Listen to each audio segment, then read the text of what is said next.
ರೇಣುಕಾಸ್ವಾಮಿ ಕೊಲೆ ಆರೋಪಿ ದರ್ಶನ್ ಬಳ್ಳಾರಿ ಕೇಂದ್ರ ಕಾರಾಗೃಹ ಸೇರಿ 3 ದಿನಗಳು ಕಳೆದಿವೆ.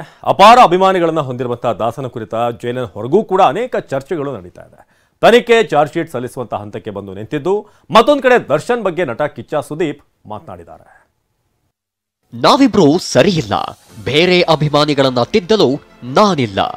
ಇದು ಜೈಲು ಹಕ್ಕಿಯಾಗಿರೋ ದರ್ಶನ್ ಬಗ್ಗೆ ಕಿಚ್ಚ ಸುದೀಪ್ ಆಡಿರೋ ಮಾತು.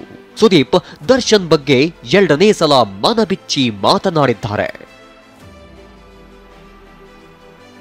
ದರ್ಶನ್ ಭೇಟಿ ಬಗ್ಗೆ ಮಾತನಾಡಿದ ಕಿಚ್ಚ, ನಾವಿಬ್ರು ಒಟ್ಟಿಗೆ ಸರಿಯಿಲ್ಲ, ನನಗೆ ನಾಟಕೀಯವಾಗಿ ಬದುಕೋಕೆ ಬರಲ್ಲ ಎಂದು ಕಡ್ಡಿ ಮುರಿದಂತೆ ಮಾತನಾಡಿದ್ರು. ಇನ್ನೂ ಮುಂದುವರೆದು ದರ್ಶನ್ ಫ್ಯಾನ್ಸ್ ಹುಚ್ಚಾಟದ ಬಗ್ಗೆಯೂ ಮೌನ ಮುರಿದ್ರು. ನಾನು ಲಾಸ್ಟ್ ಇಯರ್ ಹೇಳೋಕಿನ ಬರ್ತ್ಡೇ ಹೇಳೋಕಿನ ಕೆಲವು ತಿಂಗಳ ಹಿಂದೆನೋ ಕೆಲವು ವರ್ಷಗಳ ಹಿಂದೆನೋ ನಾವು ಮಾತಾಡ್ಕೊಂಡಿದ್ದಿದ್ರೆ ನಾನು ಹೋಗ್ತಾ ಇದ್ದೆ. ಕೆಲವು ಡಿಸ್ಟೆನ್ಸಸ್ ನಾವೇನಕ್ಕೆ ಮೇಂಟೈನ್ ಮಾಡ್ತೀವಿ ಅಂದರೆ ನಾವು ಸರಿ ಇಲ್ಲ ಅವ್ರು ಸರಿ ಇಲ್ಲ ಅನ್ನೋದಲ್ಲ, ನಾವಿಬ್ಬರು ಒಟ್ಟಿಗೆ ಸರಿ ಇಲ್ಲ. ನಾನೊಂದು ಮಾತು ಹೇಳಿದೆ, ಸೂರ್ಯ ಬೆಳಗ್ಗೆ ಬಂದ್ರೇ ಬೆಟ್ರು, ಚಂದ್ರ ರಾತ್ರಿ ಇದ್ರೇ better. Does that mean that we cannot coexist? Does that mean that ಇವಾಗ ಏನಾಗುತ್ತೆ, ನಾಟಕೀಯವಾಗಿ ಇರೋದಕ್ಕೆ ನನಗೆ ಬರಲ್ಲ. ಸಮಾಜ ಯಾರೋ ಹೇಳ್ತಾರಂತ ನಾನು ಮಾಡೋದಕ್ಕೆ ಇಷ್ಟಪಡೋದಿಲ್ಲ. ಇಲ್ಲಿಂದ ಬಂದರೆ ನೀವ್ಯಾರು ಏನು ಅನ್ಕೊಂತೀರಂತನೂ ನಾನು ನೋಡೋಕ್ಕೆ ಹೋಗಲ್ಲ, ನಾನು ಹೋಗೇ ಹೋಗ್ತೀನಿ.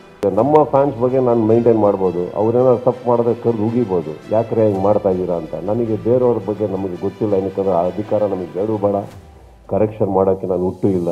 ಇನ್ನು ದರ್ಶನ್ ಅಭಿಮಾನಿಗಳು ಬೇರೆಯವರ ಸಿನಿಮಾ ನೋಡಲ್ಲ ಅನ್ನೋದನ್ನ ಟ್ರೆಂಡ್ ಮಾಡ್ತಿದ್ರು. ಇದರ ಬಗ್ಗೆ ಸುದೀಪ್ ತಮ್ಮದೇ ಸ್ಟೈಲ್ನಲ್ಲಿ ಟಾಂಗ್ ಕೊಟ್ರು. ಯಾರು ಏನು ಎತ್ತ ಅಂತ ಗೊತ್ತು, ಗಾಂಭೀರ್ಯ ಎರಡರೊಟ್ಟಿಗೂ ಬರಲಿಲ್ವಾ? 2 ಸಿನಿಮಾ ಬರಲಿಲ್ವಾ? ಇದು ಯಾವುದಾದ್ರು ಭೀಮಾ ಬರಲಿಲ್ವಾ?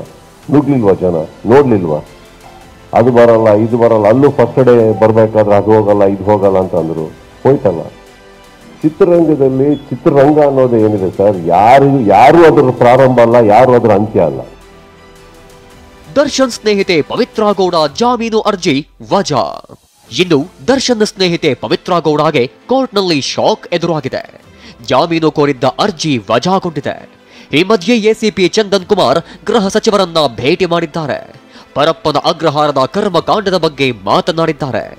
ಇನ್ನು ತನಿಖೆ ಕ್ಲೈಮ್ಯಾಕ್ಸ್ ಹಂತಕ್ಕೆ ಬಂದಿದ್ದು, ಚಾರ್ಜ್ ಶೀಟ್ ರೆಡಿಯಾಗಿದೆ ಅಂತ ಬೆಂಗಳೂರು ಪೊಲೀಸ್ ಆಯುಕ್ತರು ಹೇಳಿದ್ದಾರೆ.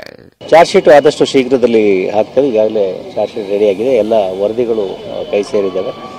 ಕೆಲವೊಂದು ವರದಿಗಳು ಇನ್ನೂ ಬಾಕಿ ಇದ್ದಾವೆ. ಆದರೆ ನಮಗೆ 90 ದಿವಸಗಳ ಒಳಗಾಗಿ ಈ ಚಾರ್ಜ್ ಶೀಟನ್ನು ಸಲ್ಲಿಸಬೇಕಾಗಿರೋದ್ರಿಂದ ಈಗಾಗಲೇ ನಮ್ಮಲ್ಲಿರ್ತಕ್ಕಂಥ ಸಾಕ್ಷಿ ಆಧಾರಗಳು, ಭೌತಿಕ ಸಾಕ್ಷಿಗಳಿರ್ಬೋದು, ತಾಂತ್ರಿಕ ಸಾಕ್ಷಿಗಳಿರ್ಬೋದು, ಅಥವಾ ಸಾಂದರ್ಭಿಕ ಸಾಕ್ಷಿಗಳಿರ್ಬೋದು, ಇವೆಲ್ಲದರ ಆಧಾರದ ಮೇಲೆ ಈಗಾಗಲೇ ನಾವು ಅಂತಿಮ ವರದಿಯನ್ನು ತಯಾರಿಸಿದ್ದೇವೆ. ಅದು ಕಾನೂನು ನಮ್ಮ SP ಏನಿದ್ದಾರೆ ಅವರ ಸ್ಕ್ರೂಟಿನಿಯಲ್ಲಿದೆ. ಅದಾದ ನಂತರದಲ್ಲಿ ನಾವು ಆದಷ್ಟು ಶೀಘ್ರದಲ್ಲಿ ಈ ಅಂತಿಮ ವರದಿಯನ್ನು ನ್ಯಾಯಾಲಯಕ್ಕೆ ಸಲ್ಲಿಸುತ್ತೇವೆ. ಖಾಕಿ ತನಿಖೆ ವೇಳೆ ಮತ್ತಷ್ಟು ಮಹತ್ವದ ಸಂಗತಿಗಳು ಬಯಲಾಗ್ತಿವೆ.